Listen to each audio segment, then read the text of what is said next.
প্রিয় ছাত্রছাত্রী প্রত্যেককে জানাই অনলাইন ক্লাসে স্বাগতম। আজকে তোমাদের সামনে যে বিষয় নিয়ে আলোচনা করব সেটি হচ্ছে বায়োলজি থেকে ইভলিউশন অর্থাৎ অভিব্যক্তি, এবং সেই অভিব্যক্তি অধ্যায় থেকে আমি বোর্ডের মধ্যে লিখেছি অরিজিন অফ লাইফ অর্থাৎ জীবনের উৎপত্তি কিভাবে হয়েছে, এই বিষয় নিয়ে তোমাদের সামনে কিছু তুলে ধরবো। যাই হোক, প্রথমেই এই যে ইভলিউশন কথাটি আমি এখানে লিখেছি, যার বাংলা মিনিং হচ্ছে অভিব্যক্তি। অর্থাৎ এই ইভলিউশন কথাটির উৎপত্তি লাভ করেছে ইভলভ ভেরি, EVOLVERI। এই যে এই ইভলভেরি কথাটিকে উৎপত্তি লাভ করেছে ইভলিউশন। তাহলে এই যে কথাটি ইভলভেরি এখান থেকে উৎপত্তি লাভ করেছে ইভলিউশন, এটি একজন বিজ্ঞানী সর্বপ্রথম প্রবর্তন করলেন। সেই বিজ্ঞানীর নাম হচ্ছে হার্বার্ট স্পেন্সার। সায়েন্টিস্ট হার্বার্ট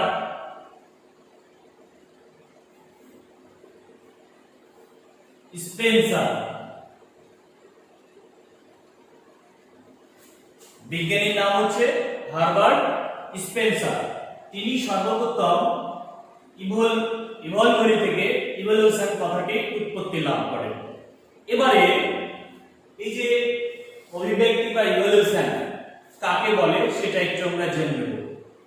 তাহলে সংজ্ঞা আকারে যদি বলতে হয় তাহলে সর্বপ্রথম আমরা আগে বুঝবো ইভলিউশন বা অভিব্যক্তি এটি হলো এমনই একটি প্রক্রিয়া, গতিশীল, মন্থর এবং এটা একটা হচ্ছে জটিল প্রক্রিয়া। তাই আমরা বলবো যে জটিল, গতিশীল এবং মন্থর প্রক্রিয়ায় কোনো সরলতম জীব থেকে জটিলতর জীব সৃষ্টি হয়েছে। তাহলে অভিব্যক্তির প্রধান উদ্দেশ্য যেটা হচ্ছে সরলতম, সেই সরলতম জীব থেকে তৈরি হবে জটিলতর জীব।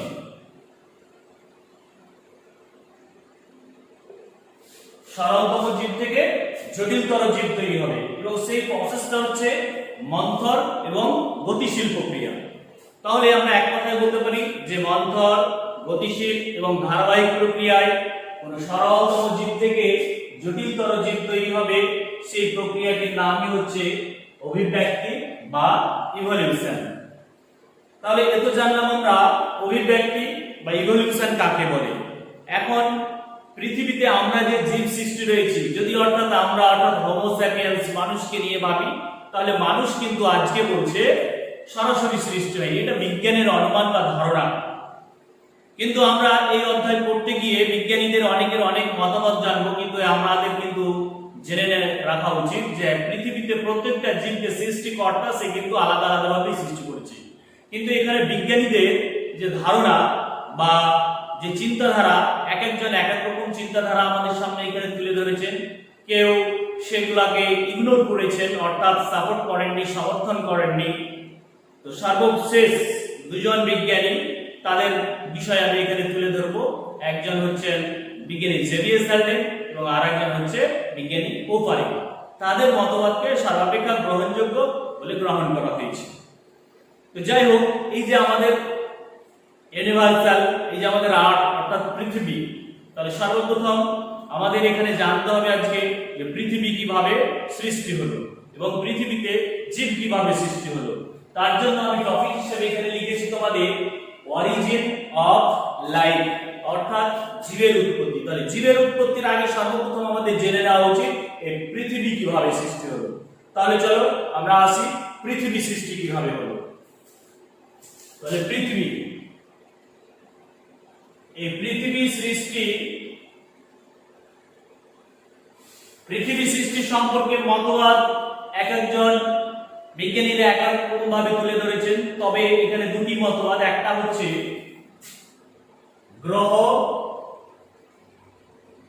উৎপত্তি প্রকল্প।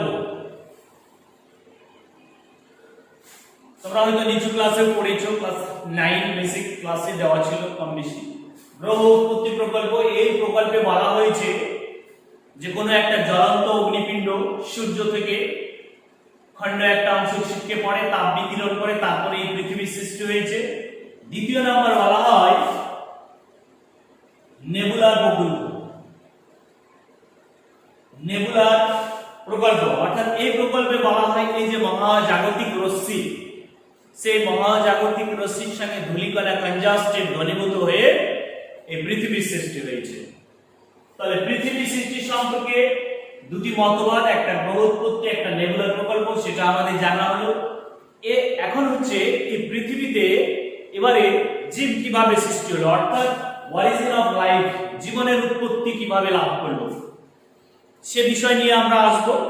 তো প্রথমেই আমরা পৃথিবীর প্রাথমিক অবস্থা কেমন ছিল, অর্থাৎ পৃথিবী যে সৃষ্টি হলো আজ থেকে 460 কোটি বছর আগে, এটা বিজ্ঞানীদের অনুমান। 460 কোটি বছর পূর্বে বলছে এই পৃথিবী সৃষ্টি হয়েছে। এবং সেই সময় পৃথিবীর যে একটা প্রাথমিক অবস্থা কেমন ছিল সেই বিষয় নিয়ে আলোচনা রাখবো, তারপরে কিভাবে জীব সৃষ্টি হলো সেখানে। তো আজ থেকে 460 কোটি বছর আগে পৃথিবী যখন সবেমাত্র এই দুটি প্রকল্পের মাধ্যমে ধরে নিলাম তৈরি হলো, তখন পৃথিবীর তাপমাত্রা 4000 থেকে 8000, কোন বইয়ে থাকতে পারে 5000 থেকে 8000। তাহলে প্রথম তাপমাত্রা, এখানে তাপমাত্রা যেটা ছিল সেটা হচ্ছে 4000 ডিগ্রি সেন্টিগ্রেড থেকে 8000 ডিগ্রি সেন্টিগ্রেড, অর্থাৎ 4000 থেকে 8000 ডিগ্রি ছিল প্রথম অবস্থায় তাপমাত্রা। তারপরে পৃথিবীর এবারে যে প্রাথমিক অবস্থা সেটা ছিল একটা বিজারকধর্মী পরিবেশ,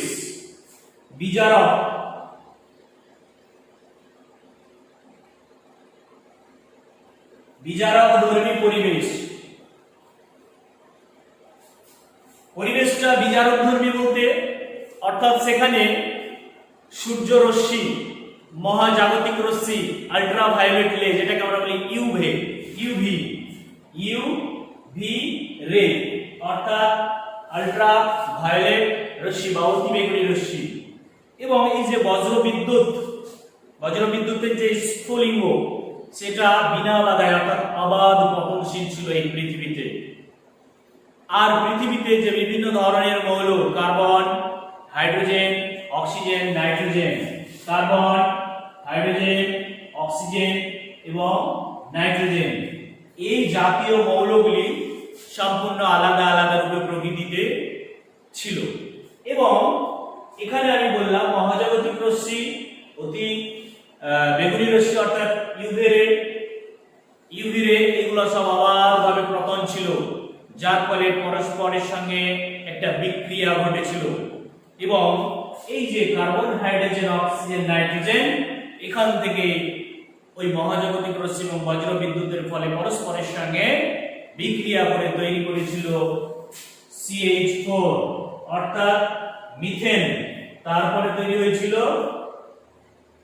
NH3 অ্যামোনিয়া, তাহলে সেখানে তৈরি হয়েছিল, এবং কার্বন ডাই অক্সাইডও তৈরি হয়েছিল সেখানে, CO2 অর্থাৎ কার্বন ডাই অক্সাইড। এই জাতীয় যৌগগুলি পরস্পর মিলিত হয়ে তৈরি হয়েছিল। তাই প্রাথমিক অবস্থা ছিল বললাম বিজারকধর্মী, এবং প্রকৃতিতে যে মৌলগুলি আলাদাভাবে ছিল, কিন্তু সেখানে যেহেতু মহাজাগতিক রশ্মি, ইউভি রে এবং বজ্রবিদ্যুৎ পরস্পরের সঙ্গে বিক্রিয়ায় তারা তৈরি করেছিল methane, ammonia, carbon die oxide ইত্যাদি জাতীয় উপাদান।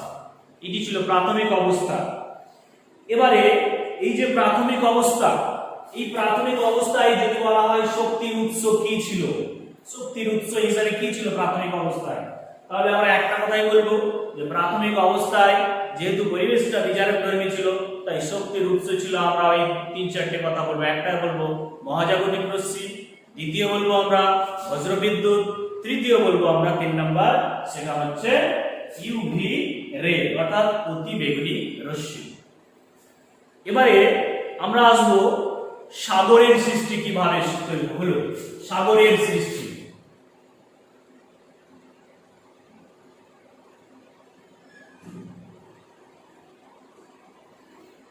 সাগরের যখন সৃষ্টি হয় তো প্রাথমিক অবস্থায় এখানে আমি বলেছি 4000 থেকে 8000 ডিগ্রি সেন্টিগ্রেড তাপমাত্রা ছিল। তারপরে যখন সে আস্তে আস্তে তাপমাত্রা ছাড়তে থাকে, তাপমাত্রা ছাড়ার ফলে সেটা স্টিম বাষ্প আকারে সেটা উপরে চলে যেতে থাকে মহাকাশে, এবং সেখানে ঠান্ডা ঘনীভূত হয়ে অর্থাৎ তাপমাত্রা যখন 1000 ডিগ্রি সেন্টিগ্রেড এবার আসে,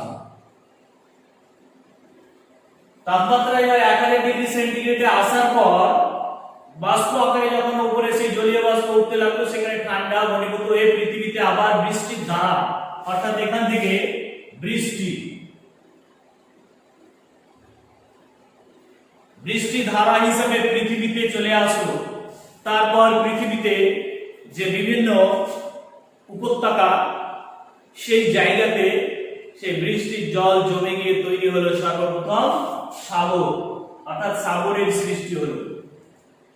এর পরবর্তী যে স্টেপ সেই স্টেপে এবার আমরা দেখতে পাবো, আমি যে লিখেছি এখানে অরিজিন অফ লাইফ, তাহলে পৃথিবী তো সৃষ্টি হলো। পৃথিবীতে একটা বিজারধর্মী পরিবেশ থেকে আস্তে আস্তে একটা অনুকূল পরিবেশ তৈরি হতে শুরু হলো। এবারে এই অনুকূল পরিবেশে অর্থাৎ যে সাগর সৃষ্টি হলো একটা অনুকূল পরিবেশ, সেখানে এবার অরিজিন অফ লাইফ জীবের কিভাবে সৃষ্টি হলো, অর্থাৎ এখান থেকে আমরা বুঝতে পারছি যে পৃথিবীতে সর্বপ্রথম প্রাণের সৃষ্টি হয়েছিল সমুদ্রের জলে। তাহলে কি বললাম, পৃথিবীতে সর্বপ্রথম প্রাণের সৃষ্টি হয়েছে সমুদ্রের জলে। এবার সমুদ্রের জলে প্রাণ যে সৃষ্টি হলো, তো সেখানে প্রাথমিক অবস্থায় কিরকম ছিল, তাহলে সর্বপ্রথম আমরা এবার এখানে লিখব জীবনের উৎপত্তি। আমরা এখানে লিখি এবার জীবনের উৎপত্তি। জীবনের উৎপত্তি হিসাবে আমরা দেখতে পাচ্ছি সর্বপ্রথম সমুদ্রের যে জল, সেই সমুদ্রের জল ছিল উষ্ণ অর্থাৎ গরম ছিল, এবং সেখানে বেশ কিছু যে অজৈব পদার্থের কণা, সেই অজৈব পদার্থের কণাগুলি থেকে ক্ষুদ্র ক্ষুদ্র জৈব পদার্থের কণা তৈরি হয়েছিল। এবং ওই সময় একজন বিজ্ঞানী, তার নাম হচ্ছে JBS Haldane, Haldane, JBS Haldane. তিনি সর্বপ্রথম ওই জৈব পদার্থ মিশ্রিত সমুদ্রের যে তপ্ত জল, সেই তপ্ত জলকে তিনি নাম দিলেন হট ডাইলিউট সুপ, অর্থাৎ লঘু তপ্ত সুপ। আমি লিখছি, সেটা হচ্ছে লঘু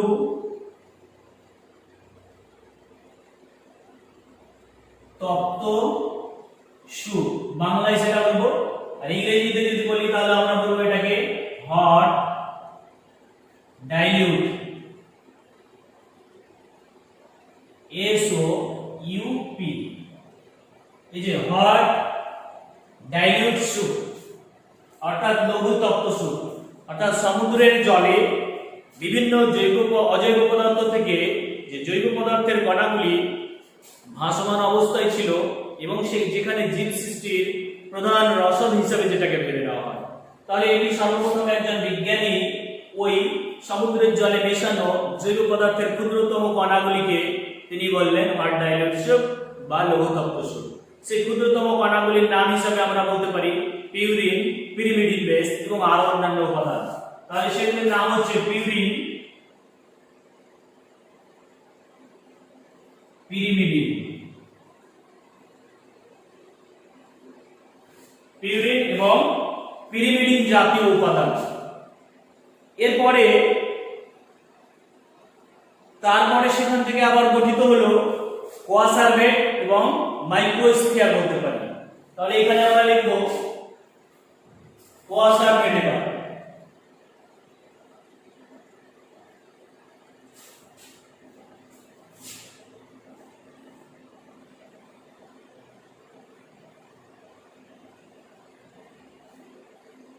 বা এটাকে আমরা বলতে পারি মাইক্রোস্ফিয়ার।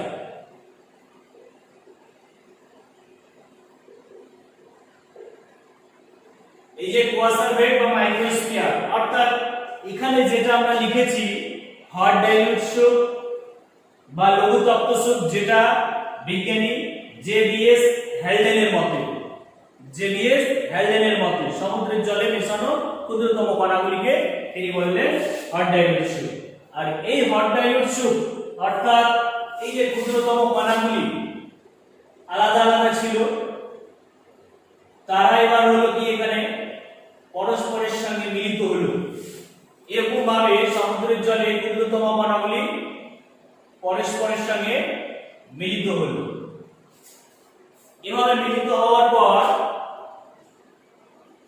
অর্থাৎ মিলিত হওয়ার একটা প্রসেস রয়েছে, ক্ষুদ্র ক্ষুদ্র এই যে পিউরিন পিরিমিডিন বেস লিখেছি আমি, এরা পরস্পরের সঙ্গে আবার আন্তঃআণবিক বল দ্বারা একে অপরের সঙ্গে কনজাস্টেড ঘনীভূত হতে থাকে এবং পরস্পরের সঙ্গে যুক্ত হয়ে ক্ষুদ্রতম কণাগুলি মিলিত হয়ে একটা বড় কলয়েডের ন্যায় দানাদার বস্তু গঠন করলো এবং যাদের চারিদিকে তৈরি হলো সেফালিন এবং লেসিথিন জাতীয় পদার্থের একটা আবরণী।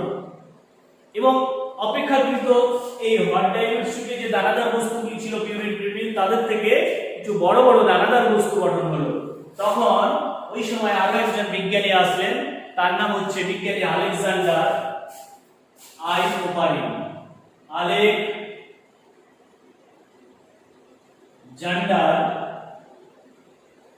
আই ওপারিন, সংক্ষেপে আমরা বলতে পারি বিজ্ঞানী ওপারিন বলতে পারি আমরা। তাহলে এই আলেকজান্ডার আই ওপারিন তিনি তখন ওই বৃহত্তর কলয়েডের ন্যায় দানাদার বস্তুটির নাম দিলেন কোয়াসার্ভেট। কি নাম দিলেন? কোয়াসার্ভেট। আর এই কোয়াসার্ভেট সেটাকে কিন্তু আরো একজন বিজ্ঞানী, তার নাম হচ্ছে বিজ্ঞানী সিডনি ফক্স।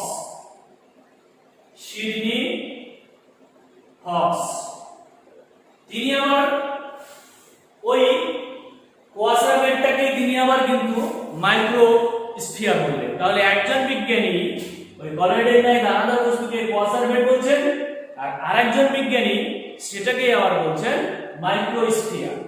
আসলে আমরা যদি একটু গঠনটা দেখতে চাই, কোয়াসার্ভেট আর মাইক্রোস্ফিয়ার বলতে কি, অর্থাৎ কোয়াসার্ভেট এরকম থাকবে, দ্বিস্তরের একটা হবে এবং এটাকে যদি আমরা ভাগ করি তাহলে তিনটি ভাগ দেখতে পাবো।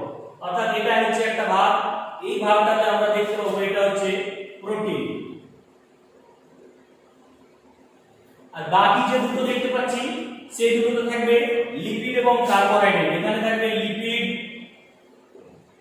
আর এখানে থাকবে কার্বোহাইড্রেট। তাহলে একটা এটা দ্বিস্তর বিশিষ্ট হিসেবে, অর্থাৎ কোয়াসার্ভেটে যদি আমরা ব্যাখ্যা দেই, দ্বিস্তর বিশিষ্ট যেখানে সেফালিন এবং লেসিথিন জাতীয় পদার্থের আস্তরণ, একদিকে থাকবে প্রোটিন আর বাকি থাকবে লিপিড এবং কার্বোহাইড্রেট। ঠিক তেমনি আমার এটাকে যদি সিডনি ফক্সের মধ্যে আমরা মাইক্রোস্ফিয়ার ধরি, তাহলে এখানে একই স্তর বিশিষ্ট এটা হয়ে যাবে। জিনিসটা একই, শুধুমাত্র একটু মতভেদ রয়েছে তাদের মধ্যে, এবং সেটা অর্ধবেদ্য একটা, এটাকে পর্দা হিসেবে ধরে নেওয়া হয়, পর্দাটাকে অর্ধবেদ্য পর্দা বলা হয় এবং এর ভিতরে যে উপাদান সেটাকে আমরা প্রোটিন উপাদান হিসেবে ভেবে নেব। বলেছেন তিনি যে প্রোটিন আছে। তাহলে দুজন বিজ্ঞানী দুই রকম চিন্তাধারা আমাদের মধ্যে দিলেন, কিন্তু অ্যাকচুয়ালি জিনিসটা কিন্তু একই, অর্থাৎ যেটাকে আমরা বলবো কোয়াসার্ভেট সেটাকে আমরা বলবো মাইক্রোস্ফিয়ার। দুজন বিজ্ঞানীর মতে তারা দুটো নাম সেখানে দিল, একটা বললো কোয়াসার্ভেট আর একটা বললো মাইক্রোস্ফিয়ার। এরপরের ঘটনা এবার আমরা আসবো যে আদিকোষ বা প্রোটোসেল কিভাবে তৈরি হলো। তাহলে নেক্সট, তার আগে ক্লিয়ার করে নেই,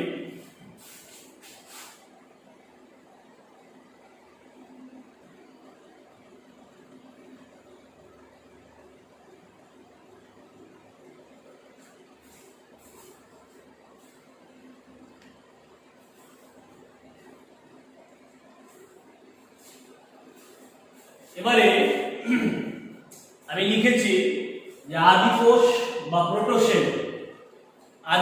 প্রোটোসেল কিভাবে তৈরি হলো। তাহলে একটু আগে আমি বললাম যে যেটাকে আমরা বলি কোয়াসার্ভেট সেটাই হচ্ছে মাইক্রোস্ফিয়ার। সেই কোয়াসার বেড বা মাইক্রোস্ফিয়ার সেখান থেকে তৈরি হচ্ছে আদিকোষ বা প্রোটোসেল। কিভাবে? যেটা কোয়াসার বেড বলেছিলাম আমি, সেই কোয়াসার বেডের চারিদিকে যখন সেফালিন এবং লেসিথিন জাতীয় পদার্থের একটা আস্তরণ তৈরি হলো এবং সেটা একটা দ্বি একক অর্ধবৃত্ত একটা পর্দা দিয়ে আবৃত, এখনো কোষীয় বস্তু তৈরি হয়নি, তবে তার মতো একটা আকৃতি সম্পন্ন কলাইডের ন্যায় দানাদার বস্তু গঠন হলো এবং যাদের মধ্যে সর্বপ্রথম আরএনএ গঠিত হলো এবং এই আরএনএ ছিল স্বপ্রজননশীল, অর্থাৎ প্রতিলিপি গঠন করতে পারে। তাই আরএনএ থেকে তারপরে তৈরি হলো সেখানে ডিএনএ। তাহলে এখানে আমরা দেখতে পাচ্ছি নিউক্লিক অ্যাসিড, অর্থাৎ নিউক্লিক অ্যাসিড। এই নিউক্লিক অ্যাসিড হিসাবে কোয়াসার বেড, এই কোয়াসার বেডের মধ্যে ডিএনএ এবং আরএনএ সর্বপ্রথম গঠন হলো। এই ডিএনএ আরএনএ সমন্বিত এই যে অংশটা গঠিত হলো সেটাকে আমরা বলবো আদিকোষ বা প্রোটোসেল। তাহলে ডিএনএ আরএনএ সর্বপ্রথম কোয়াসার বেড বা মাইক্রোস্ফিয়ারের মধ্যে যখন উৎপত্তি লাভ করলো তখন সেটাকেই আমরা সর্বপ্রথম বলবো আদিকোষ বা প্রোটোসেল বলবো। এবারে এই যে আদিকোষ বা প্রোটোসেল, এটাকে কিন্তু পৃথিবীতে প্রথম প্রাণের চিহ্ন হিসেবে ধরে নেওয়া হয়। প্রথম প্রাণের চিহ্ন, তাহলে প্রথমে পৃথিবীতে প্রাণের চিহ্ন হিসেবে ধরে নেওয়া হলো কাকে? আমরা বলবো ওই যে কোয়াসার বেড, তার মধ্যে যখন নিউক্লিক অ্যাসিড ডিএনএ এবং আরএনএ উৎপত্তি লাভ করলো সেটাকেই তখন আমরা সর্বপ্রথম এই আদিকোষ বা প্রোটোসেল রূপে চিহ্নিত করবো বা এটাকেই ভাবা হয়েছিল। এবারে সেখান থেকে তৈরি হলো এই প্রোটোসেল থেকে এককোষী জীব। তাহলে এখান থেকে তৈরি হচ্ছে এবার আমাদের এককোষী জীব। এককোষী জীব আবার কিভাবে তৈরি হলো? অর্থাৎ এখানে আমরা দেখতে পাচ্ছি যে এই যে আদিকোষ, এরা ছিল কিন্তু প্রোক্যারিওটিক প্রকৃতির। আদিকোষটা ছিল কেমন? আমরা বলবো প্রোক্যারিওটিক প্রকৃতির। অর্থাৎ এই আদিকোষে কোনো পর্দা দিয়ে ঘেরা বা পর্দা দিয়ে আবৃত কোনো নিউক্লিয়াস ছিল না এবং আরো অন্যান্য যে কোষীয় অঙ্গাণু আমাদের জানা, মাইটোকন্ড্রিয়া হোক, গোলগি বডি হোক বা আরো ইত্যাদি ইত্যাদি, সেগুলোও কিন্তু পর্দা দিয়ে আবৃত কোনো কোষীয় অঙ্গাণু ছিল না। সেজন্য প্রাথমিক অবস্থায় আমরা এই আদিকোষ বা প্রোটোসেল যেটা তৈরি হলো সেটাকে আমরা প্রোক্যারিওটিক কোষ অর্থাৎ আদিকোষ হিসাবে ধরে নেব এবং সেই আদিকোষ হিসাবে যখন সময়টা ছিল প্রায় 300 থেকে 350 কোটি বছর পূর্বে। তাহলে এটা হচ্ছে 300 থেকে 350 কোটি বছর আগেকার কথা, যে সর্বপ্রথম এককোষী জীব হিসেবে এককোষী জীব থেকে প্রোক্যারিওটিক কোষ, যেটাকে আমরা বলি আদিকোষ, এককোষী জীব হিসেবে সৃষ্টি হয়েছিল। এরপরে সালোক সংশ্লেষীয় ব্যাকটেরিয়া বা পরিবেশে অক্সিজেন কি করে উৎপত্তি লাভ করলো? তাহলে এখানে আমরা নেক্সট পয়েন্টে আসবো, সালোক সংশ্লেষকারী ব্যাকটেরিয়া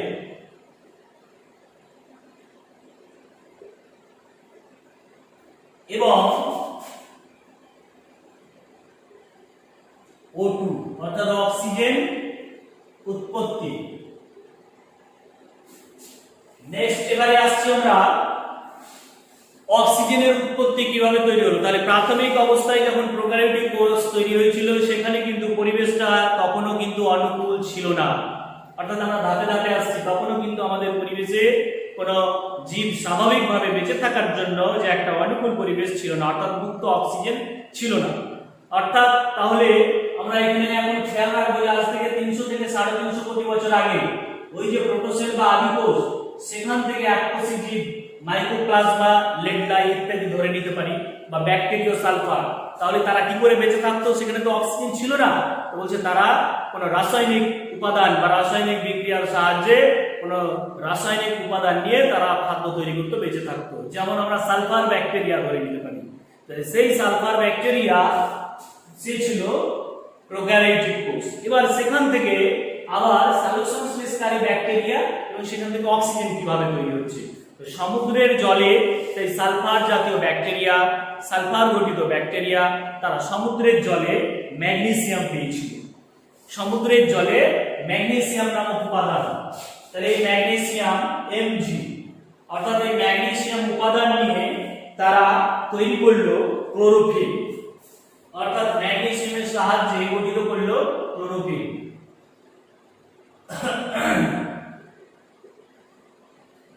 এবারে আমরা বুঝতে পারছি তাহলে যখনই ক্লোরোফিল গঠিত হলো এই ধরনের ব্যাকটেরিয়ার আমরা নাম বলতে পারি, যেমন সায়ানোব্যাকটেরিয়া বলতে পারি বা ব্যাকটেরিও ক্লোরোফিল বলতে পারি। তাহলে আমরা বলবো এই ধরনের ব্যাকটেরিয়ার উদাহরণ ক্লোরোফিল সমন্বিত, যার নাম হচ্ছে ব্যাকটেরিও ক্লোরোফিল। ব্যাকটেরিও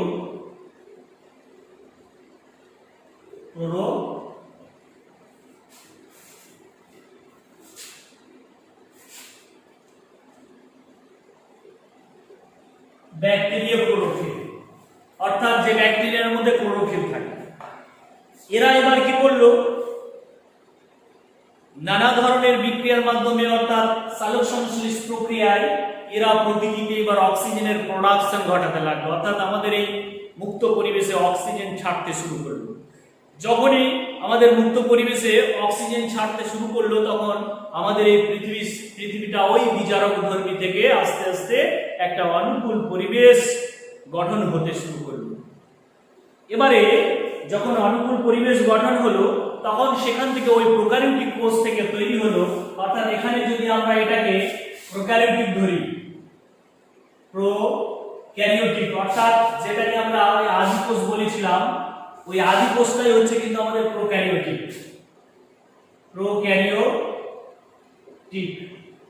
আর সেখান থেকে এবার তৈরি হলো আমাদের ইউক্যারিওটিক।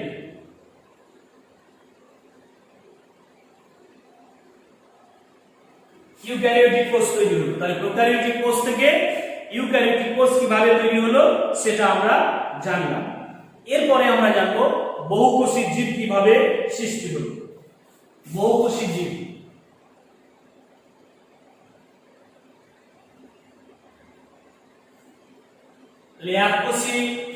এককোষী জীব হিসাবে সর্বপ্রথম প্রোক্যারিওটিক, তারপরে ইউক্যারিওটিক কোষ। এবার আমরা জানবো যে বহুকোষী জীব। তাহলে যেমন আমরা অ্যামিবার নাম শুনেছি এককোষী, এই অ্যামিবাকে কিন্তু আমরা আদি কোষ ধরে নিতে পারি বা অনেক আগেই পৃথিবীতে উৎপত্তি লাভ করেছে এরকম এককোষী প্রাণী অ্যামিবা বা অন্যান্য ধরনের। এবং সেখান থেকে এবার ধাপে ধাপে বহুকোষী জীব কিভাবে তৈরি হলো, তখন বিজ্ঞানীরা এখানে অনুমান করছেন যে তারা এবারে কি করলো, মানে একসঙ্গে কলোনি তৈরি করে বসবাস তৈরি করতে শুরু করলো। অর্থাৎ এখানে যদি একটা এককোষী হয়, এরা পরস্পরের সঙ্গে এইভাবে একসঙ্গে দলবদ্ধভাবে বসবাস করা, এটাকে আমরা বলবো কলোনি।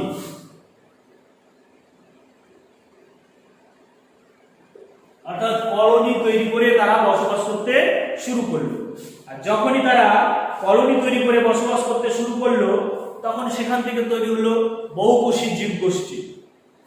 অর্থাৎ অনেকগুলি কোষ এখানে মিলিত হলো, কলোনি তৈরি করলো, সেখান থেকে এককোষী থেকে তৈরি হলো এই বহুকোষী জীবগোষ্ঠী।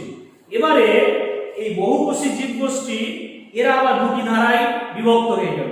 সেই দুটি ধারা হচ্ছে, একটা হচ্ছে উদ্ভিদ গোষ্ঠী, অর্থাৎ এটা বহুকোষী জীব দুটি ধারায় বিভক্ত হয়ে গেল। একটিকে আমরা লিখবো উদ্ভিদ গোষ্ঠী আর আরেকটাকে লিখবো আমরা পরজীবী, এবং সেটাকে আমরা ধরে নিতে পারি পরজীবী প্রাণী। পরজীবী গোষ্ঠী হিসাবে আমরা সেটাকে ধরে নেব যে প্রাণী গোষ্ঠী।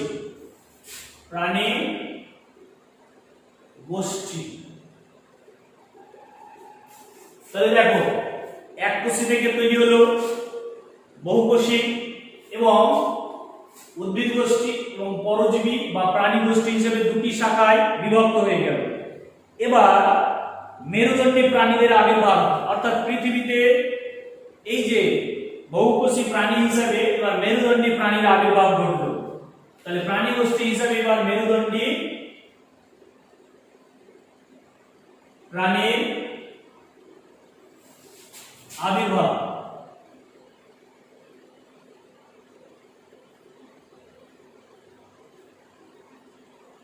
মেরুদণ্ডী প্রাণীর আবির্ভাব তো পৃথিবীতে সর্বপ্রথম আজ থেকে 50 কোটি বছর আগে, আজ থেকে প্রায় 50 কোটি বছর আগে মেরুদণ্ডী প্রাণী হিসাবে সর্বপ্রথম সমুদ্রের জলে উৎপত্তি লাভ করেছিল। তার নাম হচ্ছে মেরুদণ্ডী প্রাণী হিসেবে মাছ। তাহলে সর্বপ্রথম মেরুদণ্ডী প্রাণী হিসেবে সমুদ্রের জলে উৎপত্তি লাভ করেছিল চোয়ালবিহীন হিসেবে মেরুদণ্ডী প্রাণী, সেটা হচ্ছে মাছ। তারপর আবার 40 কোটি বছর পূর্বে 50, তারপরে এখানে এবার আমরা লিখব 40 কোটি বছর পূর্বে মাছ থেকে তৈরি হলো উভচর। মাছ থেকে তৈরি হলো উভচর। এগুলো হচ্ছে এক একটা যুগ। যেমন আমরা বলে নিতে পারি যে ডিমোনিয়ান যুগ, সেটা হচ্ছে মাছ, ডিমোনিয়ান যুগে তৈরি হয়েছিল মাছ। তারপরে উভচর প্রাণী এরা আস্তে আস্তে বুকের উপরে ভর দিয়ে জল থেকে স্থল অর্থাৎ দুই জায়গায় বসবাস করতে শুরু করে, এই জন্য আমরা তাদের উভচর বলবো। এবং আজ থেকে এবারে আমরা পরবর্তীতে নেক্সট যেটা 35 কোটি বছর পূর্বে, সেই 35 কোটি বছর পূর্বে উভচর যারা, সেই উভচর থেকে তৈরি হলো সরীসৃপ।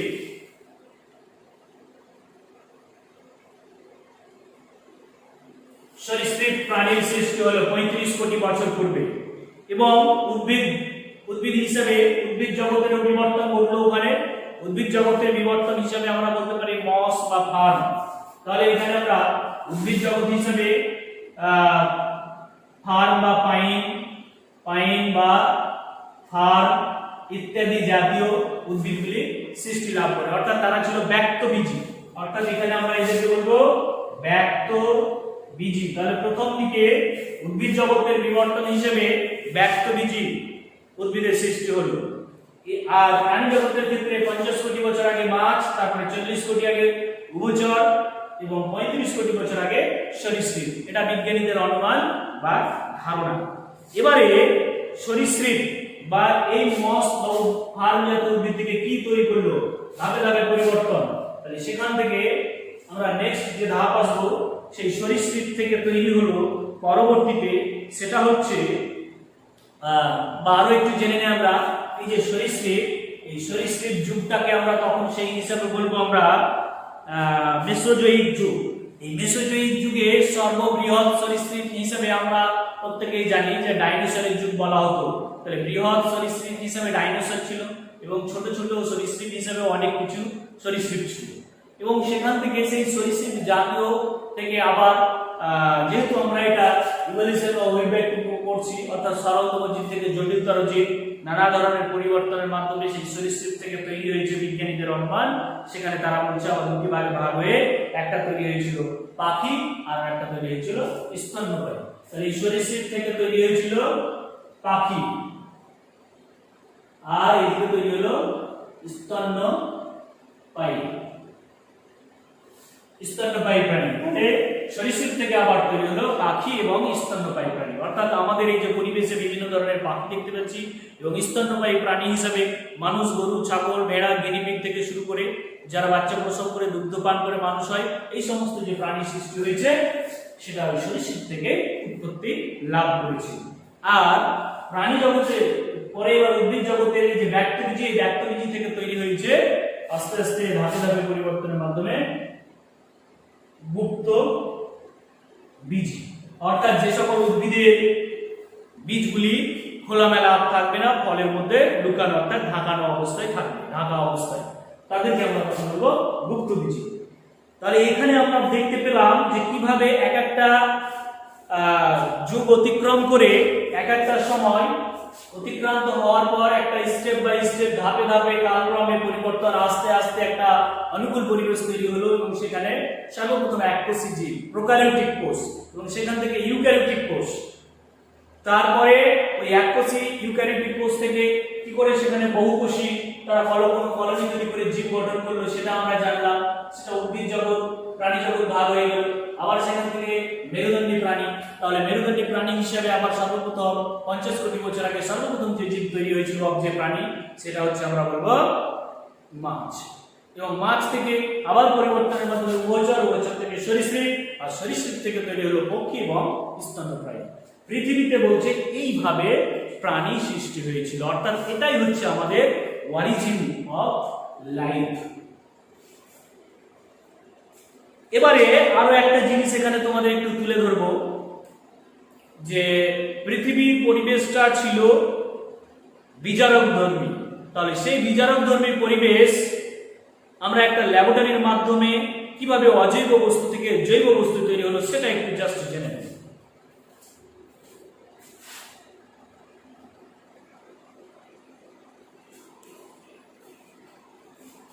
এ তো গেল একটি অংশ। এবারে তোমাদের সামনে যে বিষয় নিয়ে আলোচনা করব সেটা হচ্ছে, দেখো আমি বোর্ডের মাধ্যমে এখন একটু দেখাচ্ছি, লিখেছি এখানে মিলার এবং উরের পরীক্ষা। অর্থাৎ এরা হচ্ছে দুজন বিজ্ঞানী, এইচ.সি. উরে এবং স্ট্যানলে মিলার। আবার বলছি, এইচ.সি. উরে এবং স্ট্যানলে মিলার। এই দুজন বিজ্ঞানী এখন কি করলেন, আমরা যে গল্প এখন শুনলাম বা যেটা আমরা বিশ্লেষণ করে দেখলাম যে পৃথিবীর আদিম পরিবেশ ছিল বিজারক ধর্মী। আমি বলেছিলাম এখানে বলি বিজারক ধর্মী। বিজারক ধর্মী বলতে যে পৃথিবীর আদিম পরিবেশ ছিল প্রতিকূল পরিবেশ, যেখানে মহাজাগতিক রশ্মি, সূর্যের অতিবেগুনি রশ্মি যেটাকে আমরা বলছি ইউভি রে, এবং বিদ্যুৎ স্ফুলঙ্গ অবাধ পতন ছিল, যেখানে পরিবেশ অনুকূল ছিল না, বসবাসযোগ্য ছিল না, অক্সিজেন ছিল না। কিন্তু তারপরেও সেখানে নানা ধরনের বিক্রিয়া করে কার্বন, হাইড্রোজেন, অক্সিজেন, নাইট্রোজেন এই যে উপাদান সেগুলি পরস্পরের সঙ্গে বিক্রিয়া করে সেখান থেকে তৈরি হয়েছিল জৈব পদার্থের ক্ষুদ্র ক্ষুদ্র কণা, এবং সেই জৈব পদার্থের ক্ষুদ্র ক্ষুদ্র কণা থেকে তৈরি হয়েছিল জীব। এজন্যই এটাকে বিজ্ঞানী জেভিয়ার হ্যালডেন এবং বিজ্ঞানী ওপারেন তাদের মত বা তাদের যে দুটো থিওরি আমরা এর আগে শিখলাম, একটা হচ্ছে হট ডাইলিউট স্যুপ এবং আরেকটা হচ্ছে ওয়াসার হেড। অর্থাৎ অজৈব বস্তু থেকে জৈব বস্তু সৃষ্টি হওয়ার যে পদ্ধতি, এটাকে আমরা বলতে পারি এবার কেমিক্যাল ইভলিউশন। অর্থাৎ এটাকে আমরা বলবো, এখানে লিখে দেই chemical, CHEMICAL, chemical EVOLUTION, chemical evolution, বা আমরা বলবো রাসায়নিক বিবর্তন। রাসায়নিক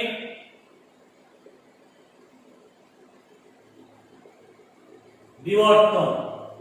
তাহলে যদি বলে আমাদের রাসায়নিক বিবর্তন কি, তখন আমরা বলবো পৃথিবীর আদিম পরিবেশ ছিল বিজারকধর্মী। সেখানে অনেক অজৈব পদার্থের কণা ছিল, পরস্পরের সঙ্গে মিলিত হয়ে জৈব পদার্থের আবরণ তৈরি করে জৈব পদার্থের কণা তৈরি করে, এবং সেই জৈব পদার্থের কণা থেকে ধাপে ধাপে স্টেপ বাই স্টেপ সেখান থেকে সর্বপ্রথম সমুদ্রের জলে প্রাণ সৃষ্টি হয়েছিল। তাহলে অজৈব পদার্থ থেকে জৈব পদার্থ এবং সেখান থেকে প্রাণ সৃষ্টি হয়েছিল। এই জন্যই সেটাকে আমরা বলবো কেমিক্যাল ইভলিউশন বা রাসায়নিক বিবর্তন। তাহলে যে পৃথিবীর আদিম পরিবেশ ছিল বিজারকধর্মী এবং সেখান থেকে জীব সৃষ্টি হলো, কিভাবে সৃষ্টি হলো সেটাকে পরীক্ষা করতে গিয়ে দুজন বিজ্ঞানী মিলার এবং উরে তারা একটা পরীক্ষা ব্যবস্থা করলো, সেটা হচ্ছে ল্যাবরেটরিতে। তাহলে ল্যাবের মধ্যে পরীক্ষা করতে গেলে আমাদের কি কি উপকরণ দরকার, আমি দেখো প্রথমে ওখানে লিখেছি উপকরণ। উপকরণ হিসাবে তাহলে আমাদের এখানে দরকার একটা বড় ফ্লাস্ক আর আরেকটা দরকার ছোট ফ্লাস্ক। তাহলে এখানে আমরা লিখবো ফ্লাস্ক লিখবো, তোমরা লিখবে এখানে বড় এবং ছোট ফ্লাস্ক। তাহলে বড় ফ্লাস্ক, ছোট ফ্লাস্ক দরকার। তার সঙ্গে এই বড় ফ্লাস্কে যে যে উপাদান ব্যবহার করেছিলেন সেটা হচ্ছে মিথেন, CH4, মিথেন, তারপরে NH3, অ্যামোনিয়া, আর ব্যবহার করেছিলেন হাইড্রোজেন। তার সঙ্গে ব্যবহার করেছিলেন প্লাস জলীয় বাষ্প, এই যে মিথেন অ্যামোনিয়া হাইড্রোজেন, এই মিথেন অ্যামোনিয়া হাইড্রোজেন এটা ব্যবহার করছে 2:2:1, অর্থাৎ 2 অনুপাত মিথেন, 2 অনুপাত অ্যামোনিয়া এবং 1 অনুপাত হাইড্রোজেন, তার সঙ্গে জলীয় বাষ্প ব্যবহার করেছে। জলীয় বাষ্পটা কোথা থেকে যাবে? এখানে দেখো ছোট ফ্লাস্ক দেখিয়েছি আমি, এই ছোট ফ্লাস্কে জল নেওয়া হয়েছে এবং সেটাকে একটা স্ট্যান্ডের সাহায্যে বুনসেন বার্নারের দ্বারা তাপ প্রয়োগ করা হচ্ছে। আর আমরা জানি জলকে তাপ দিলে সেখানে স্টিম তৈরি হবে, অর্থাৎ বাষ্প। তাহলে এটা হচ্ছে জল, আর এখানে যেটা থাকবে সেটা হলো ওই জলের বাষ্প। এই পাইপ দিয়ে নির্গত হয়ে বড় ফ্লাস্কে আসবে, আর এই বড় ফ্লাস্কে বিজ্ঞানীরা কি কি ব্যবহার করলেন এই উপকরণ হিসেবে? আমরা বলবো মিথেন অ্যামোনিয়া হাইড্রোজেন এবং তার সঙ্গে জলীয় বাষ্প। কত অনুপাতে সেটা আমি বললাম। এবারে এই যে মিথেন অ্যামোনিয়া হাইড্রোজেন এগুলো জৈব পদার্থের কণা। আসলে আমরা যেমন পৃথিবীর প্রারম্ভিক অবস্থায় বিজারক ছিল এবং সেখানে অজৈব পদার্থ থেকে জৈব পদার্থের কণা, আর সেই জৈব পদার্থের কণা থেকে তৈরি হয়েছিল জীব। তাই জৈব পদার্থের কণা হিসেবে এগুলি ব্যবহার করা হয়েছিল এবং এখান থেকে জলীয় বাষ্প পাঠানো হলো। আর এখানে যে আমি দাগ দিয়েছি এগুলোর মানে অর্থাৎ এটার অর্থ হলো বিদ্যুৎ। এখানে তিনি বিদ্যুৎ ব্যবহার করলেন।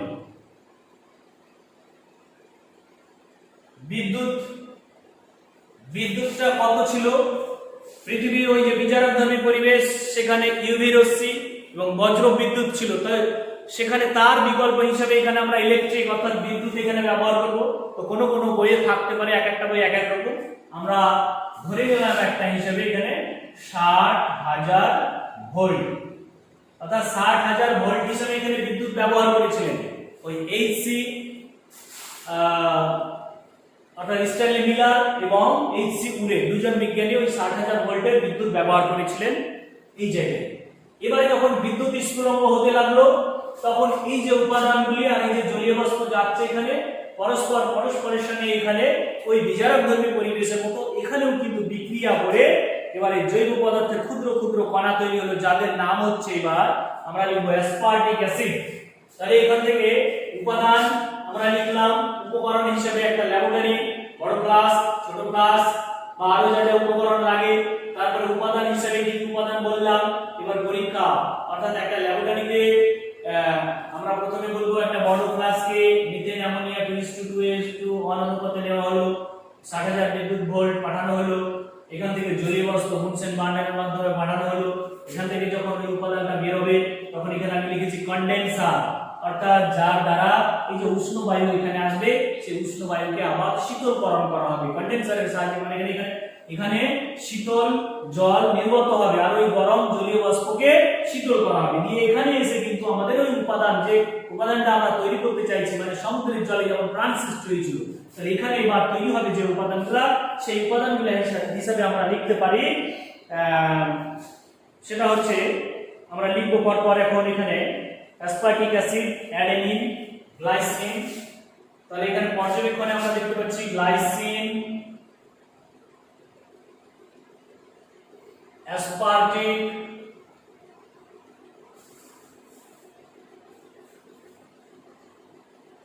অ্যাসিড,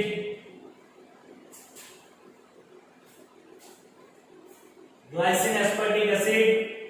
আরো কিছু উপাদান আছে সেই উপাদানগুলো আমরা লিখতে পারি, যেমন অ্যালডিহাইড,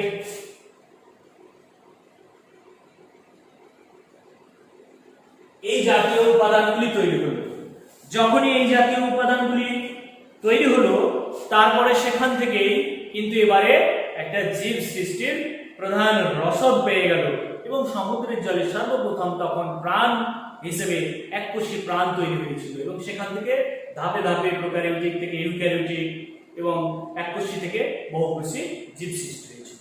অর্থাৎ এখানের যে মূল বিষয়বস্তু আমরা বুঝতে পারলাম যে পৃথিবীতে সর্বপ্রথম সরলতম জীব হিসেবে এককোষী জীব তৈরি হয়েছিল এবং আমাদের পৃথিবীটা তো পরিবর্তনশীল, তাই পরিবর্তনশীল পরিবেশে প্রত্যেকের মধ্যে কিছু না কিছু কালক্রমে নতুন নতুন কিছু ভেদ বা প্রকরণ লক্ষ্য করা গেল এবং সেই পরিবর্তনের মাধ্যম দিয়ে একটা জটিলতর জীব তৈরি হলো। অর্থাৎ এখানে সরলতম জীব থেকে জটিলতর জীব তৈরি হলো এবং সেই প্রক্রিয়াটা একদিন দুই দিনের ব্যাপার নয়, কোটি কোটি বছর ধরে তৈরি হয়েছে।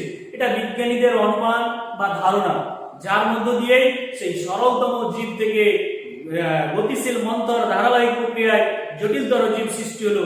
তার জন্যই তো এই মানে আমরা অধ্যায়ের নাম দিলাম অভিব্যক্তি বা ইভলিউশন।